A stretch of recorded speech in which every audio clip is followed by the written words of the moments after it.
Cool. Let's get going. So let's start with like why bother with RCAs, right? Like why do you need to care? Just starting with like what is an RCA to begin with, right? RCA is basically root cause analysis. To put it more directly, all companies that you will work with as product managers will have metrics that they care about. Typically for, like consumer companies, it's things like, hey, how much am I paying to acquire a user? The users that I've acquired, are they able to sign up to my product easily? Are they activating, which is basically doing the thing that I want them to do as soon as they sign up? And then are they sticking on to the platform, right? Like, are they sort of hanging around for long enough? And of course, finally, are they paying me? Like, are they monetizing on my platform so that I could justify the cost that I've spent? This is largely what consumer companies care about. B2B is not really very different from this. Metrics remain the same, that just that the way you acquire users is different. Like you usually end up using sales to sort of acquire the users, but once they've acquired, it's again the same thing, that hey, are those customers or accounts uh, getting to the first like activation moment, which is where they find value in the product? Are they engaging with the product? Are they retaining on the product? So only the channels of acquisition change, but all of the stuff that we talk about today is relevant for all products, regardless of whether they're B2B or B2C. But yeah, so root cause analysis is basically what product managers do when one of these metrics goes up or down, right? And the answer that RCAs are supposed to give is, why did this happen, right? Like, for example, if tomorrow morning you're a PM at, let's say, Ola, and suddenly your ride bookings are down, somebody will ping you to ask you, hey, why did this happen? And your job as a PM is to sort of answer that question as clearly and as deterministically as possible. Why did this happen? Right. And it could be like multiple reasons that something could have caused a metric like bookings to go down. Right off the bat, like you can think of things that could have happened, right? It could be like a holiday. It could be things that happen on a weekly basis, that, hey, look, always Mondays are like, or like Saturdays are higher or lower compared to every other day. It could be because you're having a driver strike somewhere. So there are like hundreds of reasons why something like ride bookings can be up or down. And this is why RCAs are hard, right? Like it really takes a lot of work to sort of arrive at why exactly something happened. But it's also really important. And the reason for that is not because, if you don't answer, of course, like if somebody has asked you this question as a PM, you should answer because that's your job. But apart from that, the main reasons why RCAs are really, really important is because RCAs are the building blocks of growth, right? All through my career, uh, I have found the biggest insights when I was doing RCAs, right? Like when you chop a metric, especially a metric that the company cares about, and you start digging into why is it moving up or down, 99 out of 100 times, you will end up finding something that nobody in the company knew, right? And growth, like Brian puts it, is very simple, to be very honest, right? It's finding these arbitrages, like finding these things that are different. He calls it an arbitrage, right? And using that to sort of build something on top and just keep optimizing that over and over again. And you continue to do this process and you get growth. Most people think that growth is some kind of voodoo magic. As a growth consultant, it's very beneficial for me when people think it is magic because they pay me a lot of money to come help them do growth. But usually I just do this. Like I end up doing better RCAs, doing more frequent RCAs, finding insights that they didn't know about, and then asking them to sort of experiment on top of that insight. And that leads them to growth. And they're like, oh shit, this is magic. But it's not. All of growth is basically four things. This is my articulation of what Brian says, right? Every feature that I have ever worked on in 10 plus years, which has had impact, has come can be bucketed into one of these four categories. I was either trying to increase the share of users with good behavior, right? Let's say you're the monetization PM at Spotify, right? What you basically found, let's say, is that, hey, to people who listen to a certain kind of music, let's say, for example, people who listen to Taylor Swift monetize more for some reason, right? A very logical experiment after that is that, hey, how can I get more people to listen to Taylor Swift? Like, what can I do to make that happen, right? Can I start experimenting by including it in our featured playlists? Can I start including a section in the homepage which highlights new music by Taylor Swift? Can I start promoting Taylor Swift songs in recommendations, right? So the multiple ways in which you can experiment to sort of increase the share of users with good behavior. But all of that starts with finding a set of people with good behavior, right? So yeah, that's one way to sort of drive. The second way to drive growth is make other users behave like users who are like showing good behavior, right? This can be things like, hey, look, I found out that uh, like people who sort of do this activity within one day. Let's say, for example, in FamPay, if you made a transaction, if you sort of did a UPI scan on a merchant within the first day, the likelihood of you retaining was a lot higher, right? Because again, it makes sense, right? UPI was one of our biggest features, and people who discovered that amazing value within the first day are more likely to retain. And this is something that we found out while we were chopping the metric for some other absolutely unrelated reason. And but once we found this, all of us were like, hey, how do we make more people do this, right? What can we do to sort of uh, get more people to do a scan and pay on a merchant very quickly? And we were like, let's try rewards, right? Like, what is the biggest friction point between a user completing the sign up on FamPay? And just to give you sense of FamPay, it was very hard to sign up because you had to do a KYC, right? And KYCs are hard to do. So this is a user with like extreme intent who has come into the application, but for some reason they're not doing the thing that you associate with good behavior. So what we did was we of course asked people who didn't sort of uh, like do this activity and asked them, hey, why are you sort of not doing this thing? And they were like, hey, we couldn't get our parents to sort of load money on day zero. Right? That was the reason why that was not happening. And we said, okay, we can fix that. Right? So a kid can do a UPI scan for $10 because they can go buy chocolates or chips or whatever. So we started giving small rewards, enough that they can actually go do an actual use case, right? Enough so that they can actually go and do a merchant transaction. So 5 rupees, 10 rupees, etc. Immediately, the amount of users who started retaining on the platform shot up dramatically.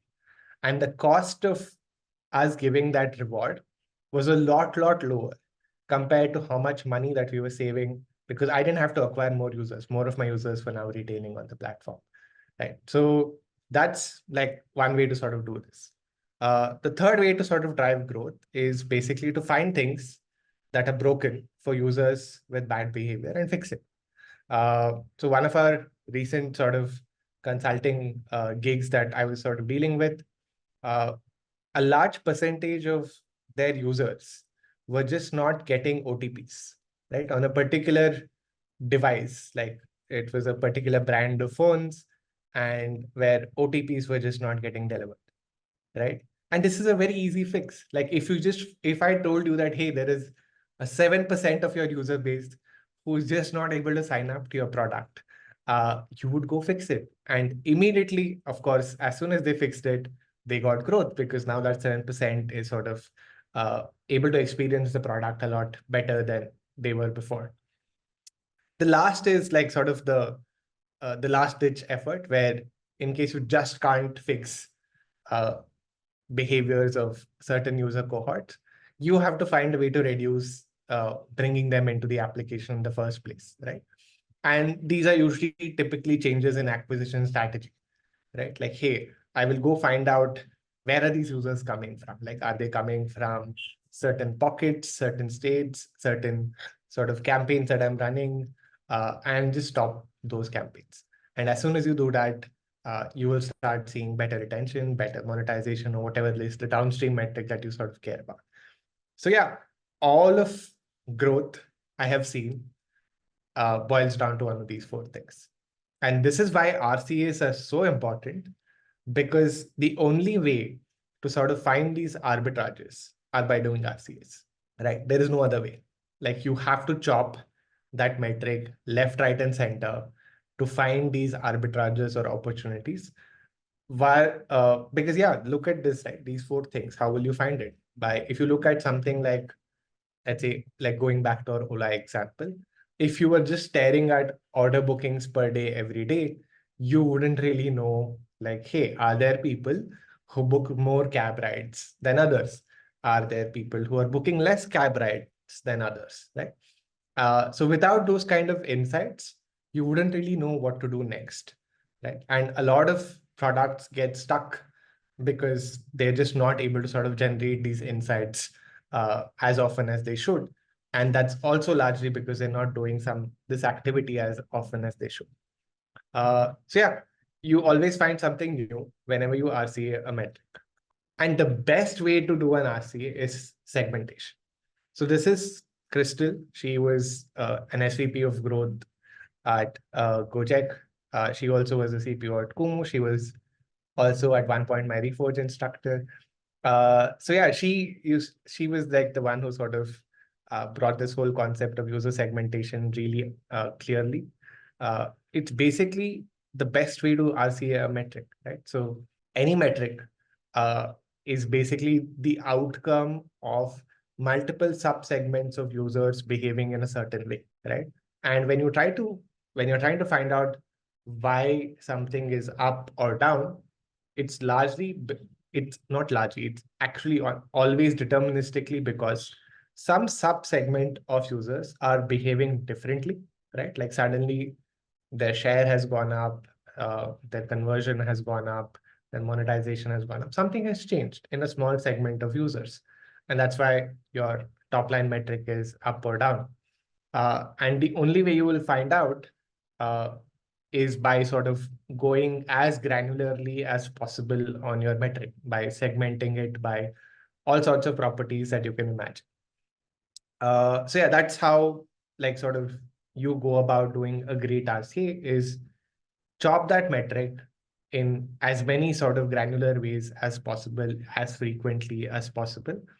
Uh, this is the greatest way to sort of find insights, and that's also why it leads to growth the more often you do it. So yeah, when should you do an RCA? Right? Like typically in most companies, you do an RCA when some metric is largely up or some metric is largely down, right? So if, let's say, for example, if you're on Instagram and suddenly your daily active users shoots up by 5%, everybody scrambles to sort of find out if why that happened. But is that really when you should do an RCA, right? Like, now that you've sort of spoken about what RCAs lead to, if I had to rephrase this question to you and ask you, hey, when should you look for growth opportunities? Right? The answer to that question is not going to be, hey, I will look for growth opportunities when my KPI is up by like 20%. Right? You will look for growth opportunities every single day. Right? You want to look for these opportunities as often as possible. Uh, Again, this is a great quote that I found, that basically the greatest sort of PMs I have sort of realized are the people who sort of do this activity more often than others, right? And typically what drives this behavior is curiosity, right? Like, if you are a curious person, uh, you want to every day sort of come up with hypotheses that, hey, I wonder if like Hyderabad people are using my product more than Bangalore people. I wonder if people who use this feature, let's say, are people who are using search and Dunzo retaining more, right? These are basically behaviors of curious people, right? And what I have noticed is people who are curious end up sort of doing this activity more often than others. And because of that activity, they end up finding things that are sort of like opportunities. And if you repeat the cycle often enough, you're basically getting ahead of the curve every single week.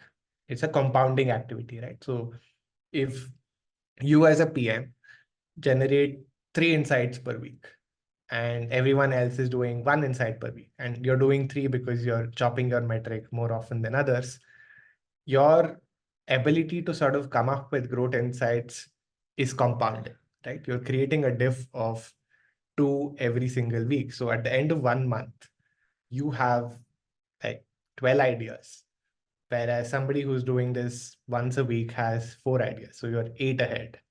Then if you extend it to like 2 months, now you're 16 ahead, right? And at the end of the year, if you sort of expand this, you would be like miles ahead of everyone else, right?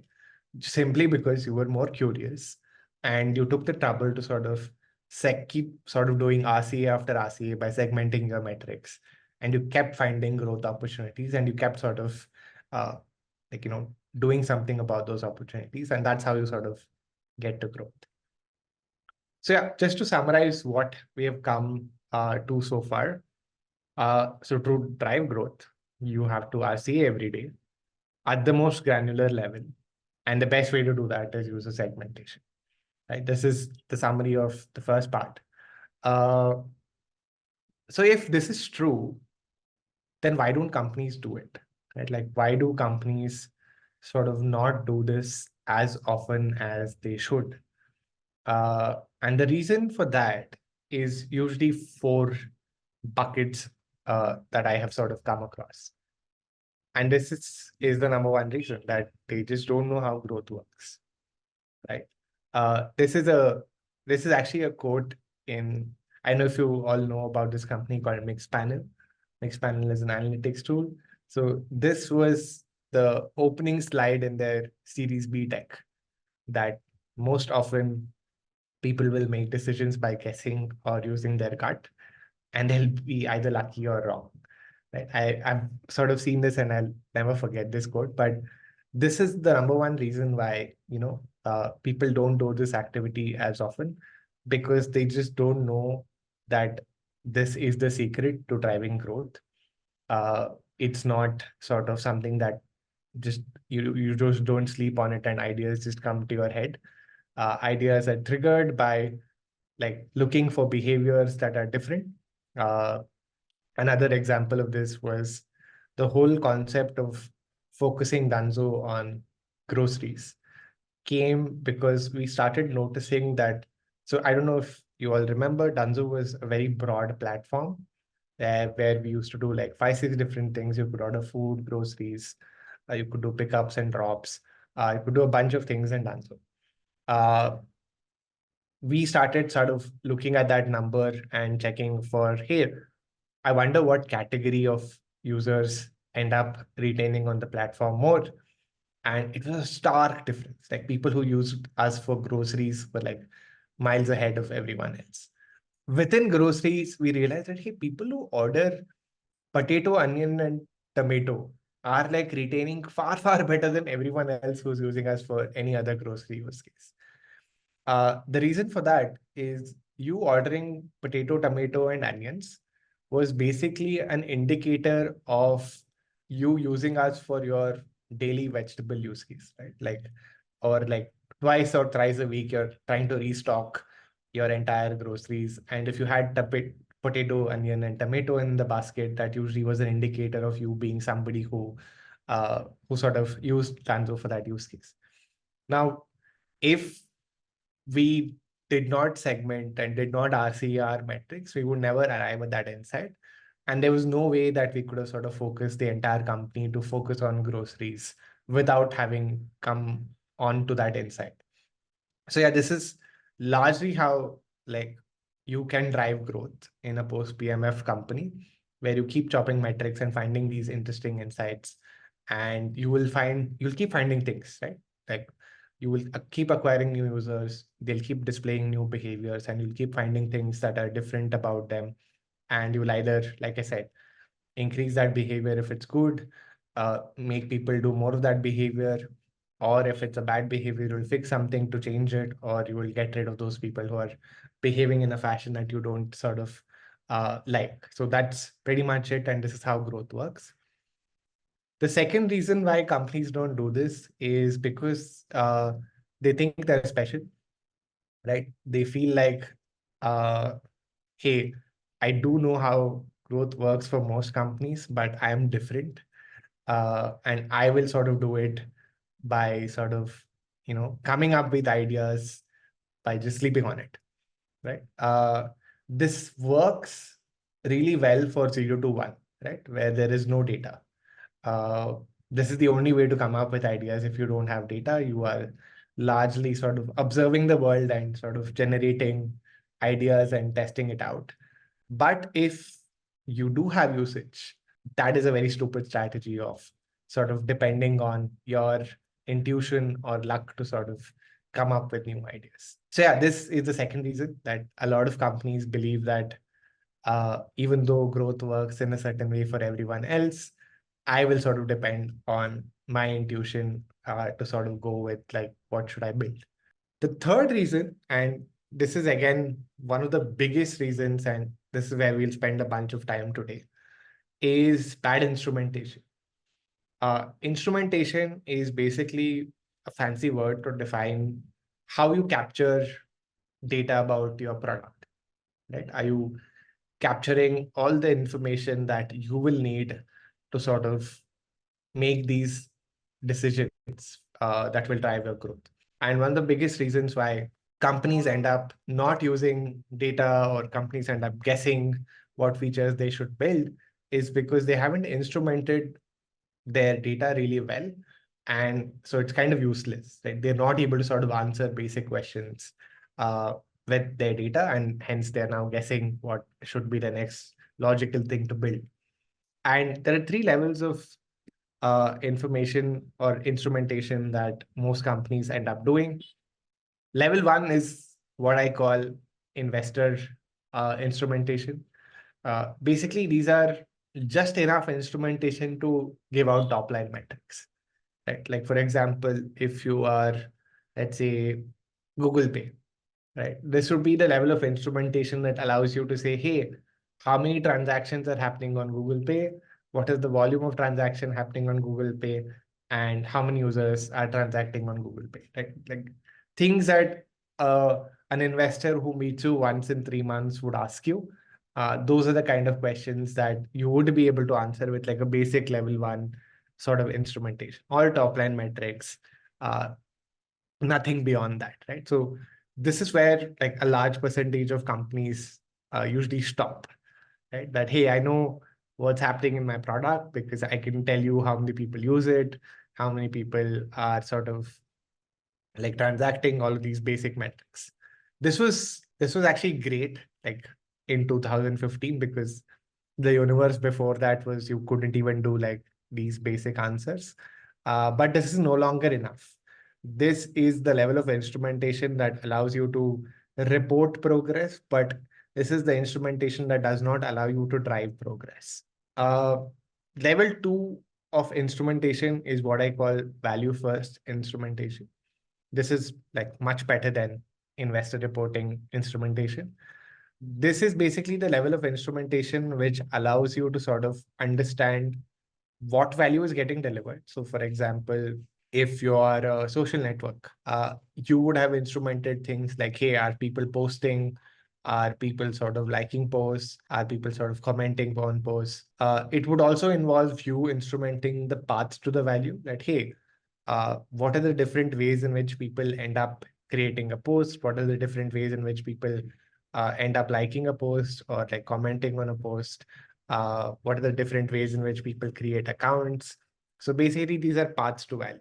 So once you've defined value, let's say for a social network, the value is posting, liking, and sharing and commenting. Like, let's assume that these are the four things that are called value.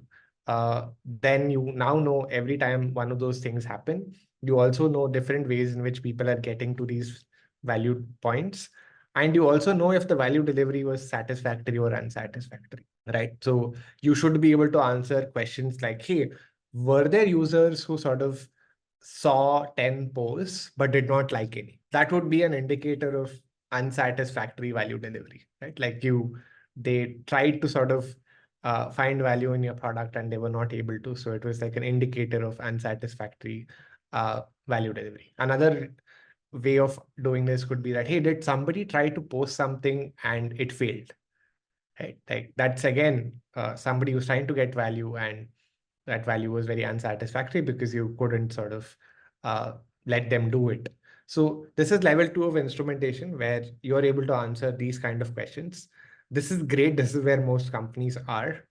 Uh, from wherever I work, this is where most companies get to.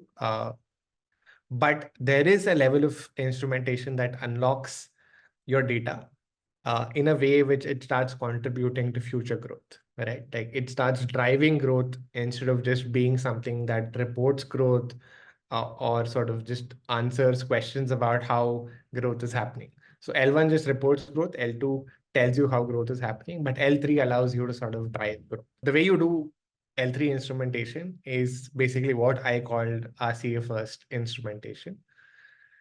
What you do is you think of all the metrics that you would like to create, right? With like the level of L2 instrumentation that you have. Like, for example, again, going back to our social network example, you would like to know all the people who are creating posts. Let's say that's one metric that you care about, that, hey, how many people open the app and end up creating a post? So that's a metric. Then you will now think of every scenario where this metric could be up or down, right? Like suddenly one day, the number of people who are posting on your social network is jumped up by like 30%. Or the reverse has happened where the number of people who have jumped, who are posting on your social network has gone down by 30%. What you will now do is write down every reason that you can imagine where this could have happened, right? Like anything that comes to your mind that you would think could have led to this happening is something that you will first write down, right? So for example, if I was this person, it could be that, hey, okay, one hypothesis could be that, hey, there is a bug in the app which is not allowing people to post. That could be one reason. Another reason could be that, hey, people who post usually, like if there is a segment of users who post often, let's say, for example, people who have posted 10 times or more already, uh, for some reason, they haven't shown up in the app, right? That could be one reason. It could be that posting has gone down in a certain area, right? Like let's say you're a global app and suddenly you want to know if this behavior has started happening in a particular geography. So that could be one question. So basically you go and brainstorm ideally with your entire team on like multiple ways in which this could have happened, right? Like any reason that could have contributed to this metric going up or down is something that you will list. And then you will ensure that your instrumentation captures this information in the product. So this is the reverse way of doing instrumentation. Typically, people do instrumentation first and then try to answer questions using that information. This flips it. This is basically a way of doing instrumentation where you first imagine that this instrument, like this metric already exists and you are now monitoring that metric. And you are now imagining a situation where it is going up and down. And now you write down all the questions that you would need to answer as a product manager of this metric. And then you go back and then figure out, okay, what do I need to instrument so that I'll be able to answer all these questions, right? Like for example, again in that social network example, if you have not instrumented a way to find out if people coming from a particular geography are posting less, you will add that, right? So you will say, hey, when somebody posts, I also want to capture which region they're posting from. For example, if there are different types of posts, let's say you have videos and you have text posts and you have photo posts, you would like to know if there's a particular type of post that has fallen off. So you will now go back and ensure that the type of post that is getting created is captured in your instrumentation. So what this does is that this ensures that every question that you will have in the future is sort of like the answers to those questions are getting captured uh, upfront, and you will not arrive at a scenario where you want to answer something but you are not able to because you didn't instrument your data to sort of answer those questions. So this is L3. This is largely what companies don't do. Uh, Also hard to do, right? Because this sort of forces you to sort of go into the future, think of a scenario, and then come back in time and sort of ensure that that information is sort of captured. But this is the greatest thing that you can do as a PM to sort of uh, sort of ensure your future growth. Right? Like if you ensure that you have all the information that can help you answer these questions in the future, then that leads to better RCAs, that leads to faster RCAs, and that leads to more growth, right? So what I want to do for the next 10, 15 minutes is to actually go through an example with you all where we will try to come up with these questions. And we can monitor, you can do it on chat. We can take an example of an app that maybe we all of us use. Let's say, for example, WhatsApp. Every one of us uses WhatsApp. So what we can do is we can do some live future sort of questions. Let's say we're all PMs at WhatsApp chat, right? You're the PM of WhatsApp chat. And the metric that you care about is for every user that opens the app, let's say 1,000 people open WhatsApp today, how many people are sending messages, right? So this is the metric that we all care about. Now, what we're going to do in chat is sort of come up with every single way in which we would like to answer this question in the future, right? So I'm actually monitoring the chat. It's on the screen. What you can do now is start coming up with questions that you would like to answer in the future when, as a PM of WhatsApp chat, you sort of are trying to answer like why this is up or down. The metric is basically you're the PM of WhatsApp chat. The metric that you care about is how many people are sending a message every day compared to the number of people who opened the app. So it's in the numerator, you have the number of unique users who are sending messages every day. And in the denominator, you have the number of people who opened WhatsApp on that day. Yeah, it's like this is a great. How many other specific days when this volume increases? So which means that you're now capturing this metric by date. How many people are sending a message every day compared to the number of people who open the app? So yeah, for example, if this is normal or abnormal is something that you would like to track. Could you share the L1 slide? Okay. Is the app crashing after it opens? So if you want to answer this question in the future, then as a PM, you would ideally have to instrument errors in the app. At every time an error happens, you would have ideally had to have instrumented that.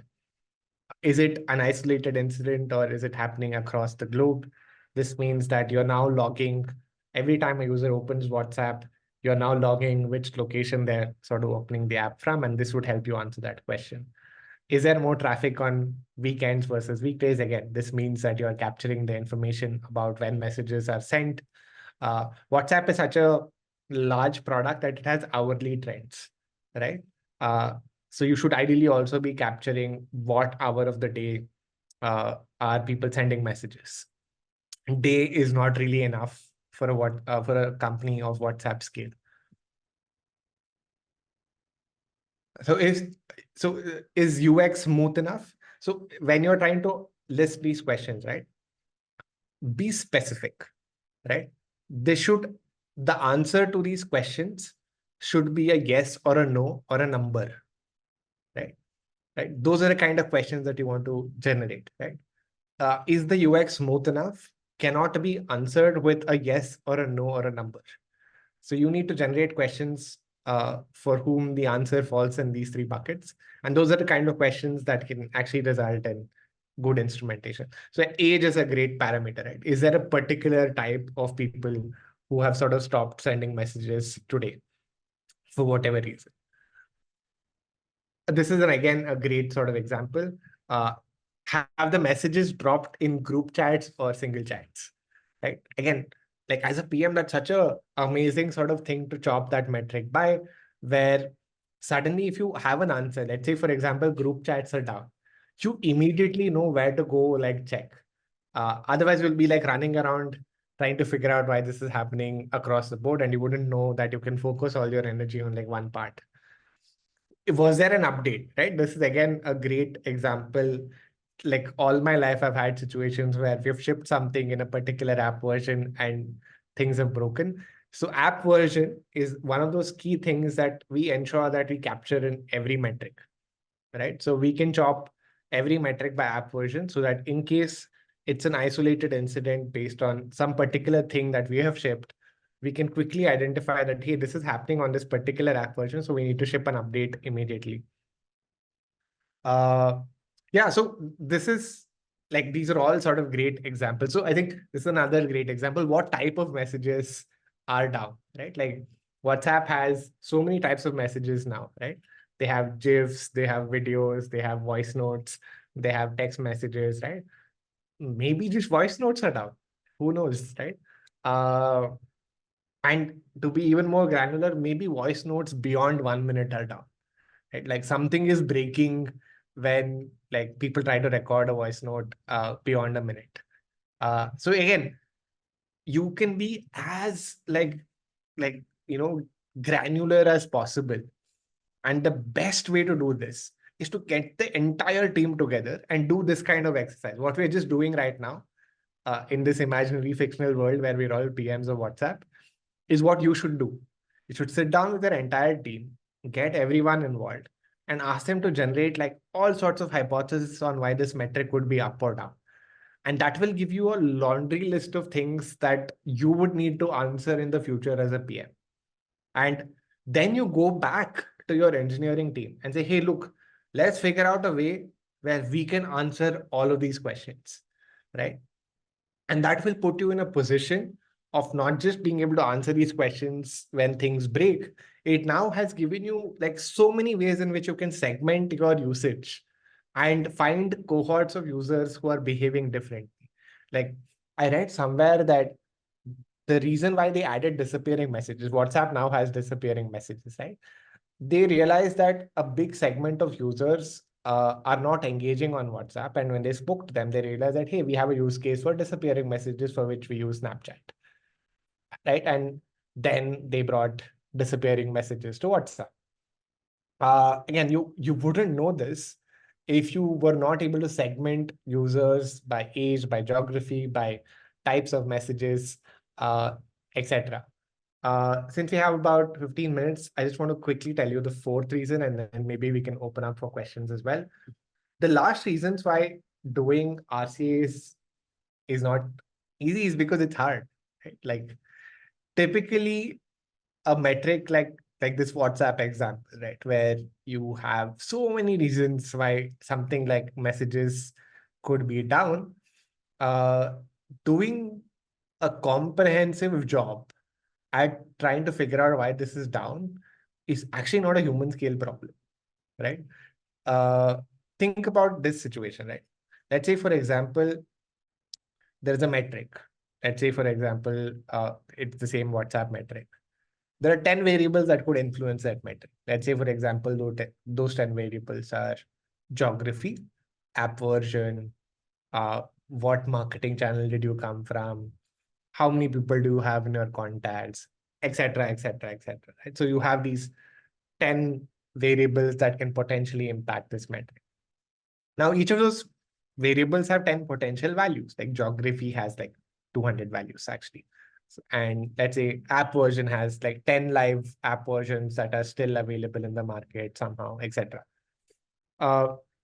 Can anybody guess how many segments would you have to monitor, right? If you have 10 variables and 10 potential values, right? If you have to be comprehensive about monitoring each and every segment for a metric which has 10 variables and 10 potential values, can you tell me how many segments that is? Somebody got it right. It is 10 to the power of 10, right?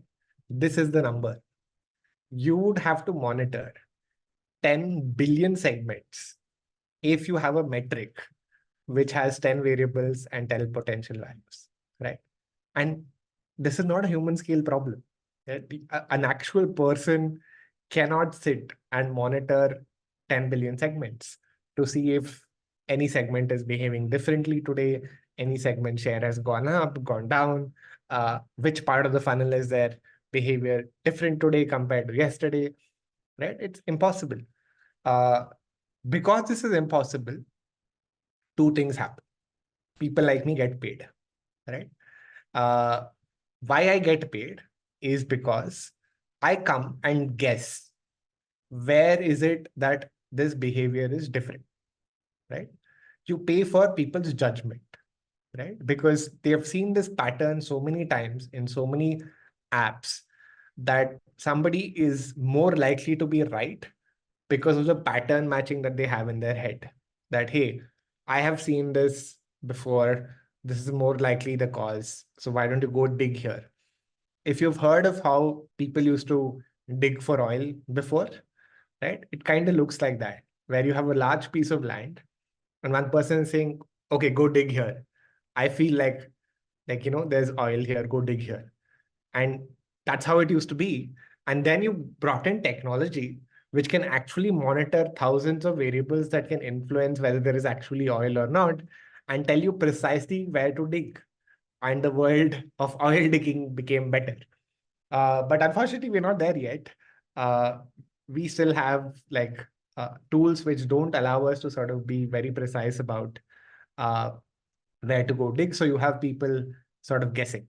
This is also why product managers who've been in the same product for longer tend to have what is now called product sense. Right? Product sense is basically your intuition based on the patterns that you have seen.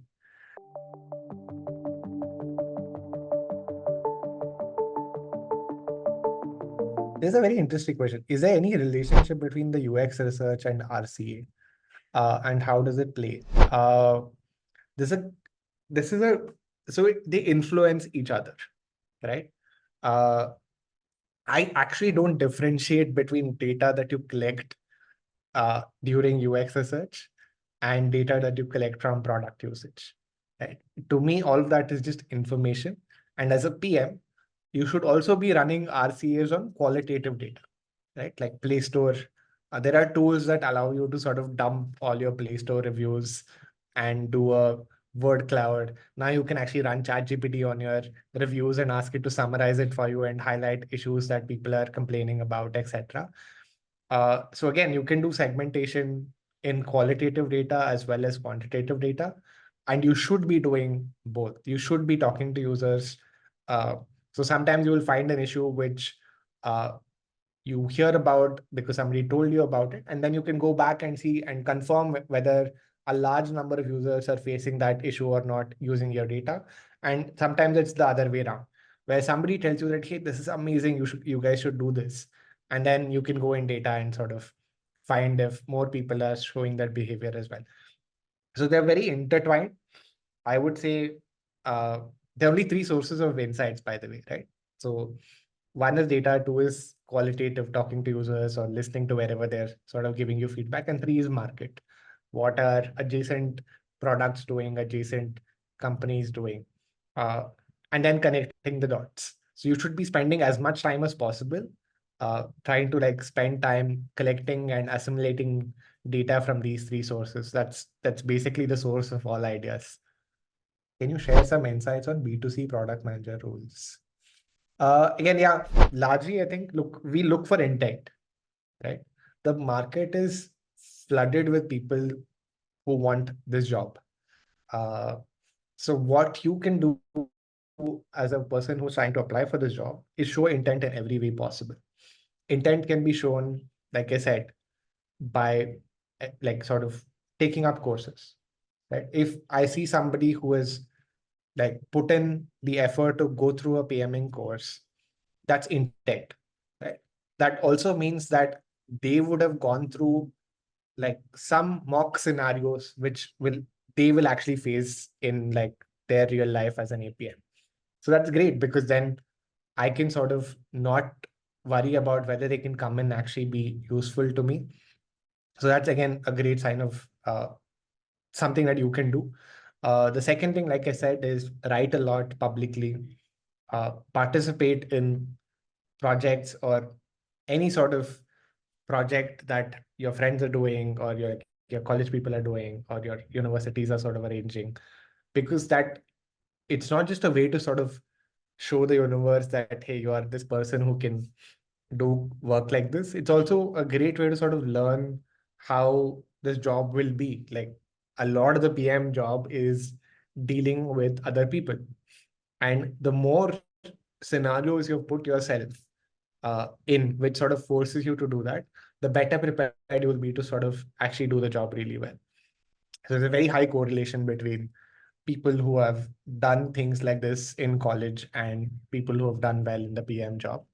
Uh, and in a universe where like supply is outstripping demand in the product management world, you should be looking at every single way in which you can sort of reinforce to the person hiring that, hey, I have sort of actually put in the effort to get better on these 3, 4 skills that you're looking for.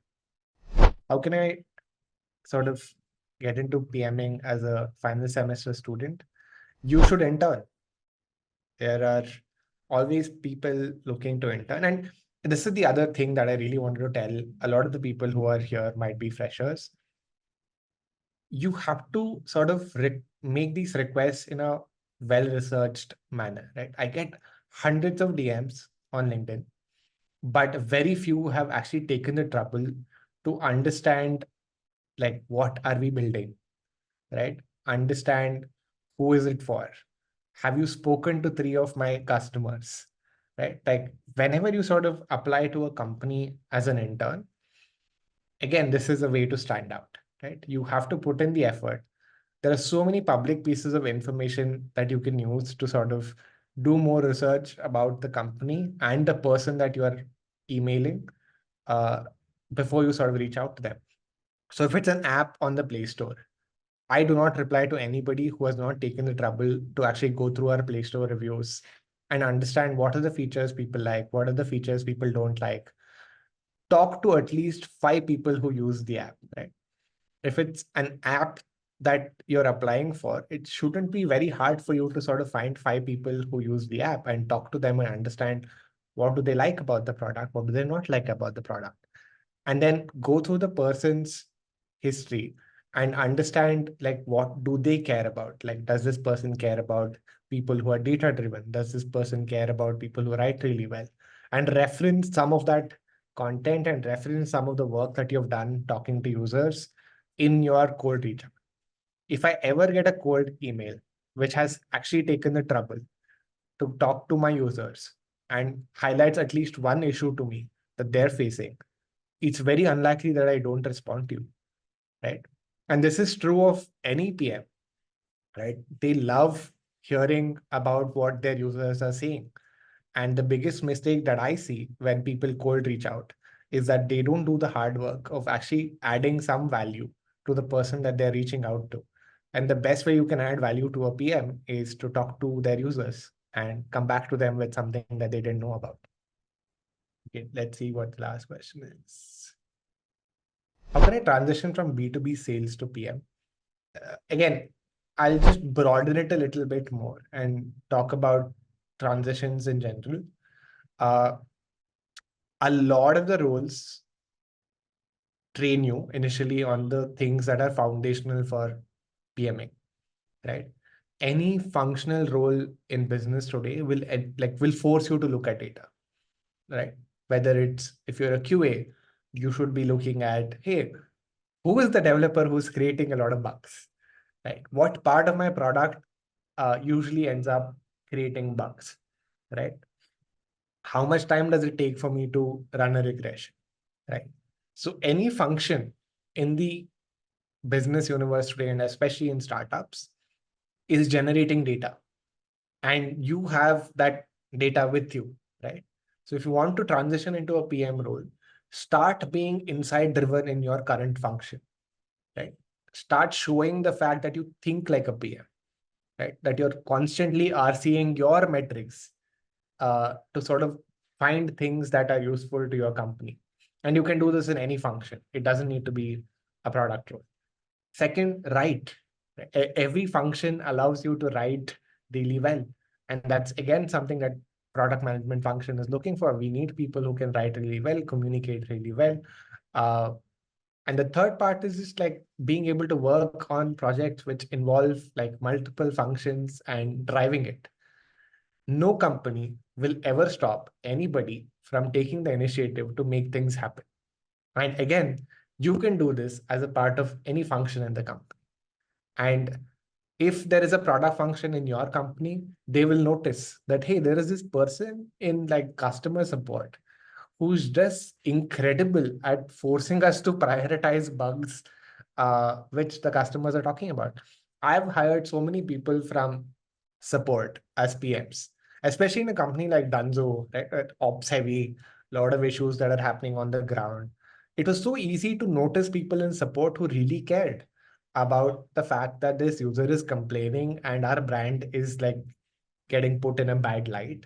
And they would come to me saying, hey, look, this is like data that proves that what I'm telling you is correct. 100 people today complained about this issue. There's a pattern in who complains. It's happening to specifically people who do these kind of orders. And again, what they're essentially doing is displaying PM traits.